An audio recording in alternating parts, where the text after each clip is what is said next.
everyone, welcome back to my channel. I hope you guys are doing well. So in today's video, I'm going to be doing episode 4 of my acne series. I hope you guys have been enjoying the series so far. I hope it has been informative. We have more information today, and I'm going to be talking to you guys about how to read product labels as well as some of the ingredients that you should avoid when treating acne. So yeah, without any further ado, let's get into this. Okay, so let's hop on to how to read product labels. So I just have a Kiki Beauty Moon Drop Serum here with me. So basically what your products will have is basically information on the product itself. Now these are also legally required. So by law, you need to have these on the packaging. You get the name of the product, what kind of product it is.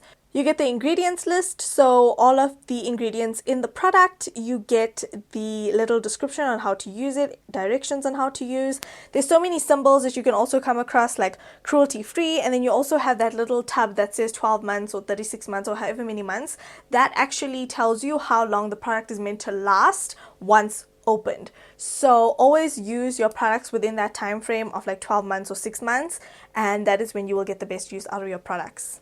I'll leave a picture on the screen with regards to what that little tub looks like, but it's like an open lid kind of tub vibe situation, and it basically means it is good or best to use for however many months listed on the packaging from when opened. They also give you things like the product weight and volume. They also tell you the usage or storage directions on the bottle, so don't store in direct sunlight, store in a cool dark place, that type of vibe. And then it also will tell you the manufacturer's details. Now, the most important information on the product packaging is your ingredient list, and we're going to talk more in depth about the ingredient list and how you guys can find products that actually have a good percentage of active ingredients in them. Now, if the packaging itself, so if the bottle itself does not have the full list of ingredients, it will be on the box itself, or there may be a little leaflet in the box that has all the ingredients. So always make sure that you read through that list of ingredients before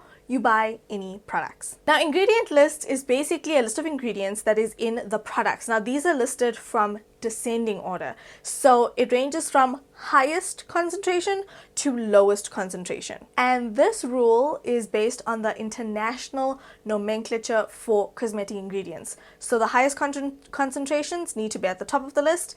And as the list goes on, that means the lower concentration is in that product. Now, for those of you who don't know, ingredients with a concentration of less than 1% are listed in any order. So if you find that what you're looking for is in the ingredient list, say vitamin C, but it's one of the like second to last ingredients on the list, there isn't a high percentage of vitamin C in that product, and therefore it won't be as effective as you're hoping it would be. Now, if you are allergic to anything and you are well aware that you're allergic to things, the allergen list is usually right after the ingredient list. And I know it can get, overwhelming because a lot of ingredients do have scientific names, but these are easily identifiable via Google. Just put it into Google and you'll be able to find out what exactly that ingredient is.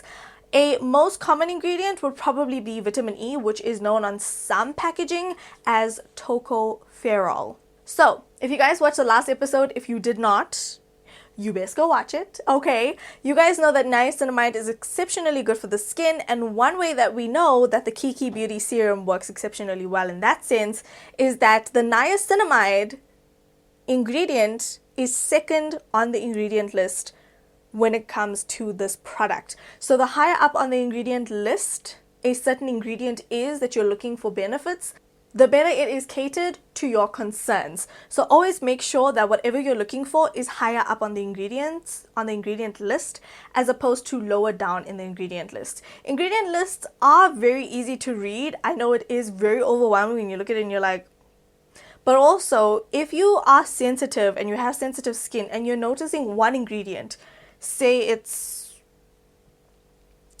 alcohol denat, which is denatured alcohol, say it's that, and you're noticing in every skincare product that you're reacting to, it has alcohol denat. And basically any product that has denatured alcohol, you know is not going to work well with your skin. So when you are buying products for future reference, you will know not to buy products that has that ingredient in it. So you basically, if you have sensitive skin, it's a lot of extra work in the sense that you have to go through your ingredient list and really be like, okay, what is causing this in my skin? Just by going off of something based on my table here, this is my Zaki Zaki setting spray. The first ingredient in this is aqua, which is water. Also in this one, the second ingredient is witch hazel, and the third ingredient is hyaluronic acid. There's so many more ingredients here, but I'm going to go from the top of the list. I'm going to use like the first 3 ingredients. So that means that the most concentrated ingredient in this spray is water. The second most concentrated ingredient in this is witch hazel, and the third is hyaluronic acid.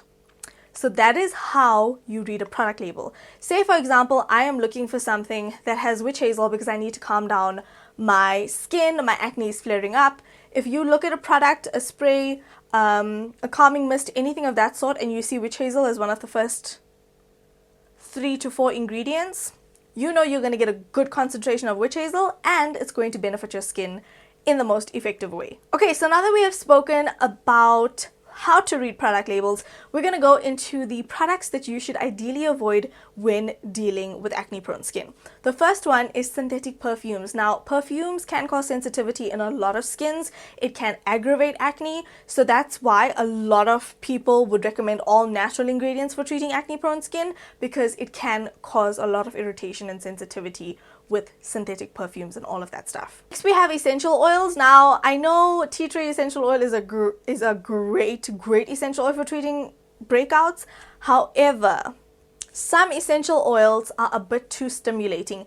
Anytime you want to try out a essential oil or an essential oil, just kind of read the descriptions, Google it, whatever you need to do, and see how stimulating it is. If it's very potent, maybe like eucalyptus or peppermint, you might find that your skin may not react too greatly to it because it's overly stimulating, and then it will, you know, overstimulate your sebaceous glands, leading to more breakouts. So just be careful of some of those essential oils that you use on your face. There's also an ingredient called sodium lauryl sulfate, which is commonly found in cleansers that can cause irritation. So if you guys are sensitive, just check if your ingredient or your product has sodium lauryl sulfate. I'll leave it on the screen as well so you guys know what it is, but just be careful of that ingredient in your cleansers. The next ingredients we have that you guys need to be careful of for acne prone skin is isopropyl myristate and isopropyl palmitate. Now, the reason why these have to be watched out for is because they can clog your pores, and if you find that these ingredients are in your skincare products, that could be why your pores are getting clogged. Next, we have any form of alcohol on the skin. So I have a few different names here. Estee alcohol 40, denatured alcohol, which is alcohol denat, ethanol, isopropyl alcohol. Now, the only time that alcohol is permitted in skincare products, or the only time it should be okay, is when it is in spot treatments. So any kind of spot treatment that has alcohol in it should be completely fine. Reason being is because the alcohol in that product, because you're putting it on the spot, it helps dry out that area and aids in healing of the pimple itself.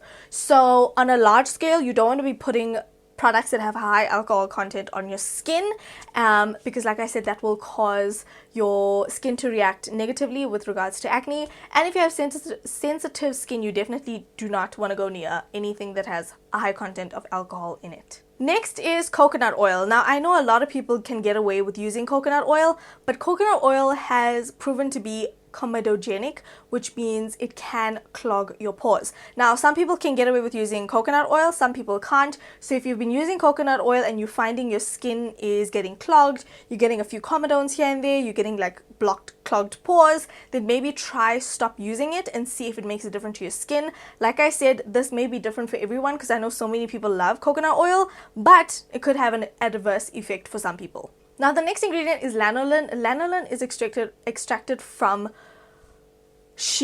lamb's wool. And basically, if you're going to be using a product that has 100% pure lanolin, that is the safest concentrate of lanolin that you should be using on your skin in order for it to not clog your pores.